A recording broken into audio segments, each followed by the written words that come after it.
అందరికి నమస్కారం. ఇవాళటి మన టాపిక్ సెబీ చైర్మన్.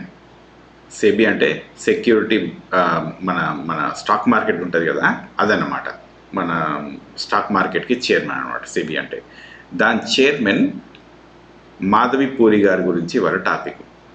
మరి సెక్యూరిటీస్ మీద ఎందుకు ఇంత ఇంట్రెస్ట్ మనందరికీ అంటే స్టాక్ మార్కెట్ మీద ఎందుకు ఇంత ఇంట్రెస్ట్ మనందరికీ అంటే, డబ్బులు స్టాక్ మార్కెట్లోనే ఎక్కువ తక్కువ హై ఫ్లక్చుయేషన్స్, వోలటాలిటీ చాలా ఎక్కువ ఉండేది అక్కడే. దీనివల్ల ఎంతోమంది, ఇప్పుడు నేను ఇంతకంటే ముందు ఒక వీడియోలో ప్రజెంటేషన్ చేసిన, డబ్బులు స్టాక్ మార్కెట్లో పొడగొట్టుకొని చనిపోయిన వాళ్ళు ఉన్నారు. కుటుంబాలు కూడా ఆత్మహత్యలు చేసుకునే ఉన్నాయి. మరి ఇట్లాంటి సందర్భంలో ఇది ఎంత క్రూషియల్ రోల్ ప్లే చేస్తుంది. సెక్యూరిటీ స్టాక్ మార్కెట్ మొత్తాన్ని అతలాకుతలని చేస్తా అంటే ఎకానమీని కూడా షేక్ చేసే పద్ధతి అన్నమాట అది. అందరి డబ్బులు ఉండేది బ్యాంకులు ఒక్క సైడ్ అయితే, ఇప్పుడు మనకు డబ్బులు పెట్టుకునే సిచ్యువేషన్స్ ఎట్లుంటాయంటే, కొంత బంగారం మీద పెడతాం, కొంత ల్యాండ్ మీద పెడతాం, కొంత మనము బ్యాంకులలో పెడతాం, కొంతనేమో మనము స్టాక్ మార్కెట్లో పెడతాం. అందరికీ స్టాక్ మార్కెట్ అంటే ఒక భయం. ఎందుకు అంటే ఇది వోలటాలిటీ, అంటే ఫ్లక్చుయేషన్స్ చాలా ఎక్కువ ఉంటాయి కాబట్టి దాన్ని తట్టుకునే కెపాసిటీ మనకు ఉంటుందో ఉండదో అన్న భయానికి ఏం చేస్తారంటే అందరు ల్యాండ్ల పైన పెడతారు. ల్యాండ్ల పైన పెడితే land is not an innovation, right? అంటే దాంట్లో మనకు కొత్తగా మనము రీసెర్చ్ చేసేది ఏమి ఉండదు. అందులో జస్ట్ తీసుకుపోయి అక్కడ డబ్బులు పెట్టేస్తాం, అయిపోతుంది. కానీ దానివల్ల అట్లాంటి సెడెంటరీ బిజినెస్ల వల్ల, అట్లాంటి సెడెంటరీ ఇన్వెస్ట్మెంట్ల వల్ల దేశం అనేది ప్రగతి సాధించదు. దేశం ప్రగతి సాధించాలి అంటే మంచి కంపెనీలలో డబ్బులు పెడితే వాళ్ళు కొంత ఇన్నోవేషన్ టెక్నిక్లు తీసుకొస్తే దానివల్ల దేశానికి ప్రజలకు లాభము, ఉద్యోగాలు కూడా పెరుగుతాయి. ల్యాండ్ ఒకటే కొని పెడితే ఏమొస్తుంది, బంగారం కొని పెడితే ఏమొస్తుంది? సరే, మనకు కొంత లాభాలు వస్తాయి అందులో, కాదనేం కాదు. కానీ దానివల్ల లాక్ చేస్తున్నట్టు, మనం సిస్టమ్ని లాక్ చేస్తున్నట్టు, ఎటు జరగకుండా మనం మన పిడికిట్లో పెట్టుకుంటున్నట్టు అయిపోతుంది. అది చాలా తప్పు, అది కరెక్ట్ కాదు. అయితే ఇవాళ ఈ టాపిక్ను నేను మీకు కొంత ఎలాబొరేటివ్గా చూపిస్తాను. చూడండి ప్రజలారా, ఈ మెసేజ్ చూడండి. ఇది అయితే ఇది ఒకసారి చూస్తే కనుక మీకు దీంట్లో మనకు సెబీ చైర్మన్ ఉన్నారు. ఇక్కడ సెబీ చైర్మన్ ఇప్పుడు ప్రస్తుతానికి మాధవి పూరి ఈవిడ గారు. మాధవి పూరి ఇంతకంటే ముందు ఆమె ఐసిఐసిఐ బ్యాంక్లో పనిచేస్తుండే. ఈమె ఐసిఐసిఐ బ్యాంక్లో ఒక మంచి పొజిషన్లో చేస్తుండే. ఇప్పుడు ఈమె సెబీ చైర్మన్ అయ్యారు. సెబీ చైర్మన్ ఎట్లా అయ్యారు అంటే, దీంట్లో ఇక ఎన్నో దొంగ లెక్కలు ఉన్నాయనే అనుకోవచ్చు. ఇంతకంటే ముందు ఎప్పుడు కూడా ప్రైవేటు వాళ్ళు సెబీని నడపలేదు. అంటే ఎప్పుడు ఒక ఐఏఎస్లు వీళ్ళ గవర్నమెంట్ నుంచి ఉన్న వాళ్ళే నడిపారు. కానీ ప్రైవేట్ వ్యక్తుల్ని లాటరల్ ఎంట్రీ ద్వారా తీసుకొచ్చి సెబీ చైర్మన్ని చేసిన అనేది అసలు ఎంత తప్పు అంటే, ఇది కాంగ్రెస్ పార్టీకి బీజేపీ ఇద్దరిని కూడా నిజంగా చెప్తున్నా చాలా తప్పు చేసిండ్రు. వీళ్ళు గట్టిగా మాట్లాడలేదు, వాళ్ళేమో ప్రభుత్వంలో ఉన్న వాళ్ళేమో పెట్టేసిండ్రు. ఎట్లా పెడతారంటే ఒక ప్రైవేట్ వ్యక్తిని ఫస్ట్ అందులో ఎట్లా పెట్టినో చూపిస్తా. ఇందులో దొంగ లెక్కలు ఎట్లున్నాయో చూపిస్తా ప్రజలారా. ఈయన వినోద్ అదాని, గౌతమ్ అదాని వాళ్ళ బ్రదర్ అనమాట. ఈయన ఒక ఇన్వెస్ట్మెంట్ ఫండ్ పెట్టిండు. ఈ ఇన్వెస్ట్మెంట్ ఫండ్ పెడితే ఈ ఇన్వెస్ట్మెంట్ ఫండ్లకి ఈమె మాధవి పూరి కూడా ఇన్వెస్ట్ చేసిండ్రు. వీళ్ళు ఎప్పుడో 2012 నుంచి చేసుకుంటా వచ్చిండ్రు. వీడి దాకా అంత కరెక్టే, దిస్ ఇస్ ఆల్ గుడ్. కానీ ఇక్కడి నుంచి స్టోరీ ఏమైందంటే 2015 నుంచి ఈమె 2015 నుంచి ఇక మెల్లగా సెబీకి మూవ్ అవ్వడం మొదలైంది. 2017 నుంచి అనుకుంటా, ఐ థింక్ సబ్జెక్ట్ కరెక్షన్, 2016 2017 నుంచి 2021 వరకు డిఫరెంట్ పోర్ట్ఫోలియోస్ ఈమె మెయింటైన్ చేసినారు. ఫస్ట్ ఈమె వీళ్ళతోటి రిలేషన్షిప్ ఉంటుంది అనమాట, బిజినెస్ రిలేషన్షిప్స్. ఇవి అయిపోయాక ఈమె ఎక్కడ ఇంతకంటే ముందు ఐసిఐసిఐలో చేసింది కదా, అక్కడి నుంచే వీళ్ళకు మంచి రిలేషన్స్ ఉన్నాయి. అక్కడి నుంచి ఈమెను సెబీలకు ఇంక్లూడ్ చేసిండ్రు. సెబీలకు ఇంక్లూడ్ చేసి సెబీలో ఫస్ట్ మామూలు పోర్ట్ఫోలియోస్ ఇచ్చేసి ఎట్ ద ఎండ్ 2022లో సెబీలో చైర్మన్ చేసేసిండు. First time a private person taking position in SEBI.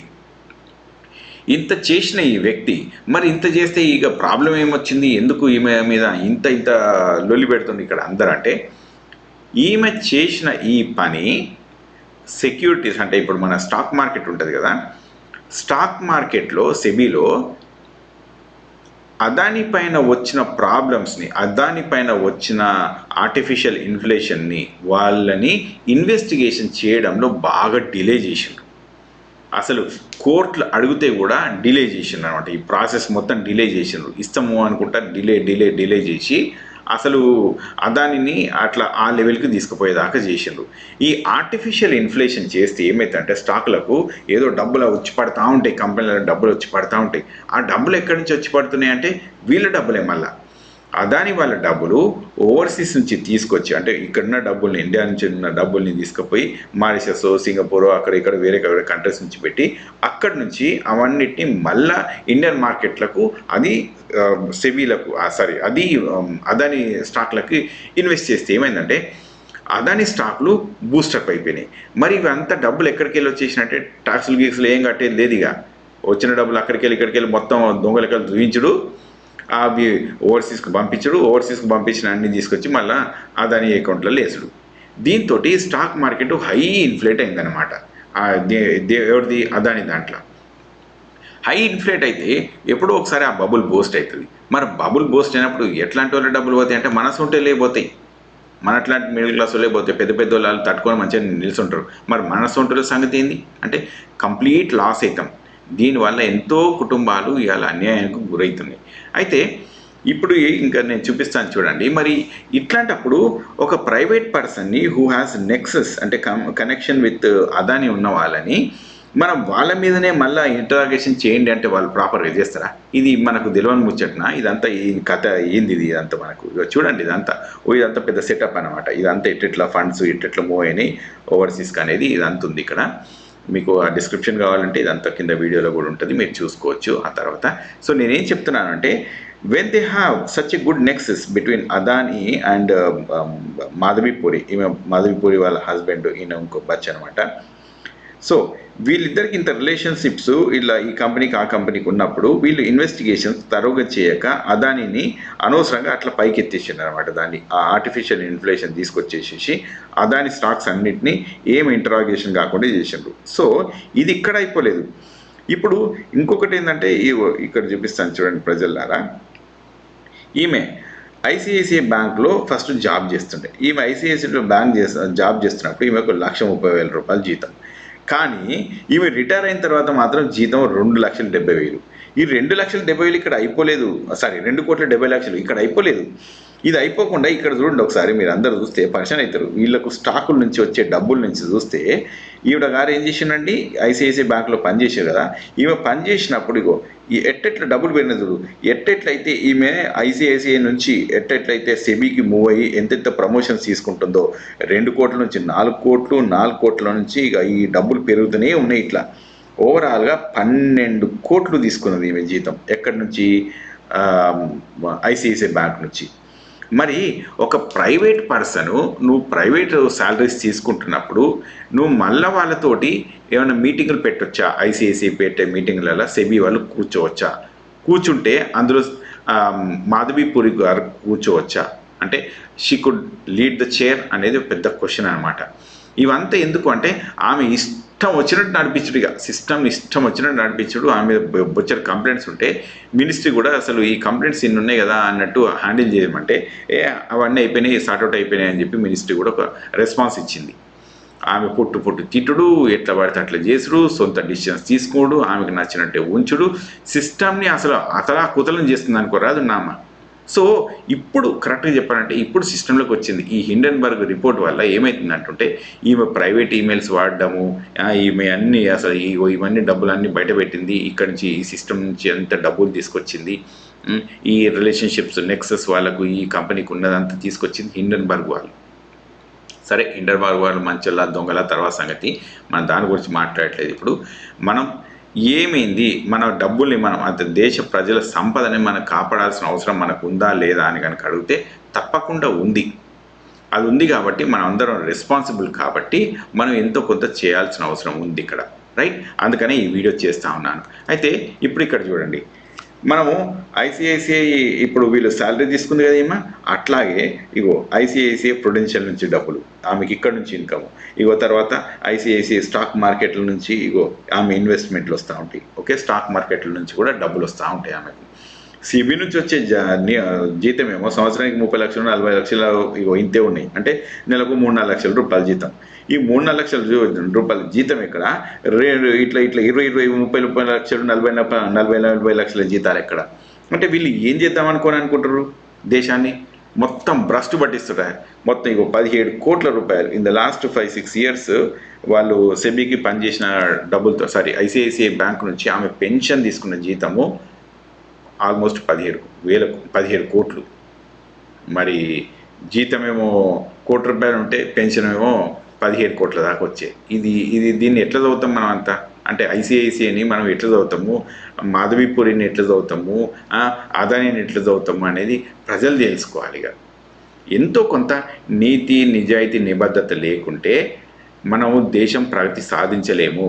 మన స్టాక్ మార్కెట్ వాల్యూ ఒక 40 లక్షల కోట్లు ఉంటే 10 లక్షల కోట్లు స్టాక్ మార్కెట్ వల్ల ఈ చిన్న 5-10 కంపెనీలే ఉంటాయి. అంటే చిన్న ఏం కాదు లేకపోతే పెద్ద కంపెనీస్, కానీ ఒక 10 లక్షల కోట్లు జస్ట్ వీళ్ళే ఉంటాయి. సో నేనేం చెప్పాలనుకుంటున్నా అంటే కంప్లీట్ 5,000 కంపెనీస్ ఉంటాయి మొత్తం స్టాక్ మార్కెట్లో. కేవలం 10 కంపెనీలు ఒక 25-30% ఆఫ్ ది బడ్జెట్ని, అంటే స్టాక్ మార్కెట్ వాల్యుయేషన్ని వాళ్ళ చేతులలో పెట్టుకున్నారు. అంటే ఎంత పెద్ద డబ్బు తెలుసా అది? That's a huge money. ఇవన్నిటిని కూడా ఎప్పుడైనా ఒక ప్రాపర్ స్క్రూటినీ ఉండాలి, ఒక థరో చెక్స్ ఉండాలి. మన టేక్ హోమ్ మెసేజ్ ఏమి ఉండాలి అని నేను చెప్పాలనుకుంటున్నా అంటే, ఇప్పుడు ఇక్కడ అమెరికాలో ఫెడరల్ బ్యాంక్ ఉంటుంది, అంటే సెంట్రల్ బ్యాంక్ ఉంటుంది. దాని మీద ఎట్టి పరిస్థితుల్లో కూడా సెంట్రల్ గవర్నమెంట్కి అంత పట్టు ఉండదు. ఇప్పుడు ఇండియాలో ఉన్నంత పట్టు ఇక్కడ ఉండదు. ఇక్కడ వాళ్ళు ఫెడరల్ బ్యాంక్ చైర్మన్ ఉంటారు కదా, వాళ్ళకి ఫుల్ అటానమీ ఉంటుంది, ఫుల్ పవర్స్ ఉంటుంది. ఎవరు చెప్పినా వినరు వాళ్ళు. యూజువల్గా 90% ఆఫ్ ద టైమ్స్, ఇక సరే ఏ ప్రభుత్వం అయినా కొంత చెప్పినట్టు వాళ్ళు వింటూ ఉంటారు, కానీ మెజారిటీ ఆఫ్ ద టైమ్స్ వాళ్ళు దేశానికి ఏది మంచిదో అదే చేస్తూ ఉంటారు. You understand? అట్లాగే అక్కడ స్టాక్ మార్కెట్ ఉంటుంది. ఇప్పుడు ఈ స్టాక్ మార్కెట్లో వీళ్ళు ఎంత స్ట్రిక్ట్ లాస్ ఉంటాయంటే చాలా స్ట్రిక్ట్ లాస్ ఉంటాయి, అసలు విపరీతమైన స్ట్రిక్ట్ లాస్ ఉంటాయి. అందుకనే ఇప్పుడు ఈ పెద్ద వాళ్ళందరూ కూడా వాళ్ళ మీద ఇన్వెస్టిగేషన్లు బాగా అవుతూ ఉంటాయి.